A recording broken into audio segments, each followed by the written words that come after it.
Tuck Everlasting by Natalie Babbitt. Prologue. The first week of August hangs at the very top of summer, the top of the livelong year, like the highest seat of a Ferris wheel when it pauses in its turning. The weeks that come before are only a climb from balmy spring, and those that follow a drop to the chill of autumn. But the first week of August is motionless and hot. It is curiously silent, too, with blank white dawns and glaring noons, and sunsets smeared with too much color. Often at night there is lightning, but it quivers all alone. There is no thunder, no relieving rain. These are strange and breathless days, the dog days, when people are led to do things they are sure to be sorry for after. One day at that time, not so very long ago, 3 things happened, and at first there appeared to be no connection between them. At dawn, May Tuck set out on her horse for the wood at the edge of the village of Tree Gap. She was going there, as she did once every 10 years, to meet her 2 sons, Miles and Jesse. At noontime, Winnie Foster, whose family owned the Tree Gap wood, lost her patience at last and decided to think about running away. And at sunset, a stranger appeared at the Fosters' gate. He was looking for someone, but he didn't say who. No connection, you would agree. But things can come together in strange ways. The wood was at the center, the hub of the wheel. All wheels must have a hub. A Ferris wheel has one, as the sun is the hub of the wheeling calendar. Fixed points they are, and best left undisturbed, for without them nothing holds together. But sometimes people find this out too late. Chapter 1. The road that led to Tree Gap had been trod out long before by a herd of cows who were, to say the least, relaxed. It wandered along in curves and easy angles, swayed off and up in a pleasant tangent to the top of a small hill, ambled down again between fringes of bee-hung clover, and then cut sideways across the meadow. Here its edges blurred.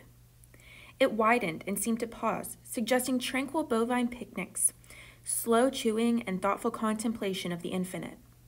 And then it went on again and came at last to the wood. But on reaching the shadows of the first trees, it veered sharply, swung out in a wide arc as if, for the first time, it had reason to think where it was going, and passed around. On the other side of the wood, the sense of easiness dissolved. The road no longer belonged to the cows. It became instead, and rather abruptly, the property of people. And all at once the sun was uncomfortably hot, the dust oppressive, and the meager grass along its edges somewhat ragged and forlorn.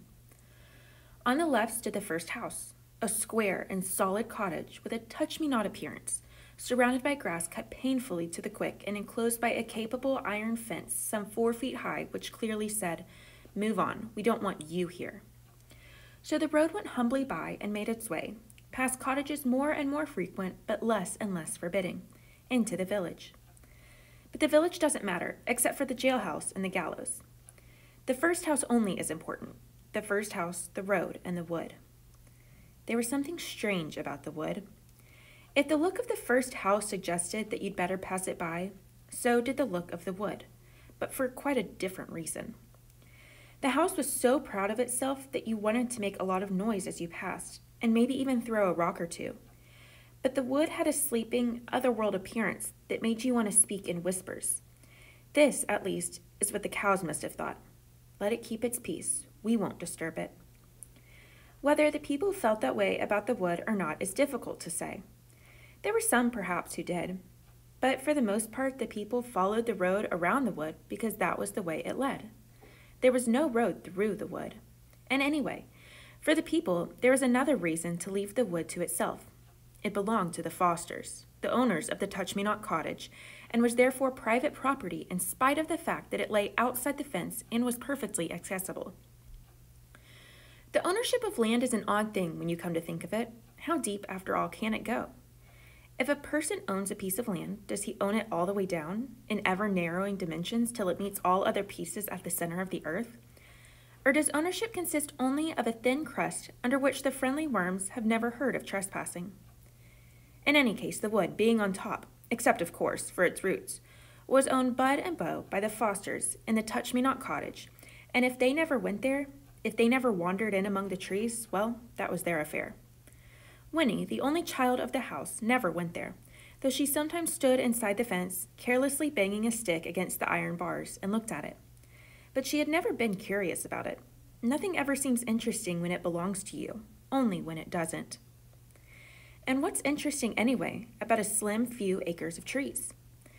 There will be a dimness shot through with bars of sunlight, a great many squirrels and birds, a deep, damp mattress of leaves on the ground, and all the other things just as familiar, if not so pleasant, things like spiders, thorns, and grubs. In the end, however, it was the cows who were responsible for the wood's isolation. And the cows, though some wisdom they were not wise enough to know that they possessed, were very wise indeed. If they had made their road through the wood instead of around it, then the people would have followed the road. The people would have noticed the giant ash tree at the center of the wood, and then, in time, they'd have noticed the little spring bubbling up among its roots, in spite of the pebbles piled there to conceal it. And that would have been a disaster so immense that this weary old earth, owned or not to its fiery core, would have trembled on its axis like a beetle on a pin.